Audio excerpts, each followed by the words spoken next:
بقول لك يا ده انت وهو، انا عايز كوبايه شاي، مين فيكم هيعملها لي؟ يا عم يا ناقصاك وحد فضيلك؟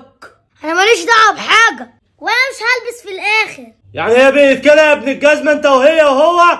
طب ماشي، انا هتعملوا كوبايه شاي انا هتعملوها. طب اقول لكم على حاجه، مين فيكم يعمل كوبايه شاي وادي له 100 جنيه؟ والله انا كنت هقوم، بس انا كنت بهزر معاك. اروح انا بقى. لا لا لا انت عبيط، اقعد يا.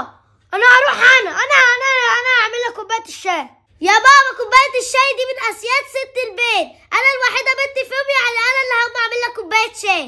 يا زباله يا ماديين. طب انا مش هوديكي ولا انتي ولا فؤاد، روح يا بيلي اعمل كوبايه الشاي. يا ابن المحظوظه، اشمعنى هو يا عم؟ ده انت عيل بارد يا. هياخد ال 100 جنيه لوحده، هياخد ال 100 جنيه لوحده. عيل بارد. اعمل كوبايه الشاي. ده انتوا عيال زباله. الواد قام يعمل كوبايه شاي عشان فيها فلوس، وانتوا خليكوا قاعدين كده، حسابكوا جاي معايا. طعمه جامد، خد يا ابو الشاي اهو. حبيبي يا بيلي يا حبيبي. الماني.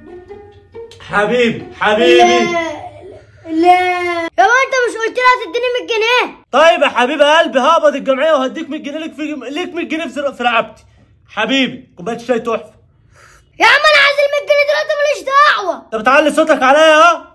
انت عبيط؟ ماشي يا بابا. ده انت عيل مش متربي، ترزع كده جنب اخواتك. ضحك عليك يا عبيط. والله انا كنت عارف انت هتعمل كده. ايوه انا كنت عارف. ضحك عليك. ضحك عليك.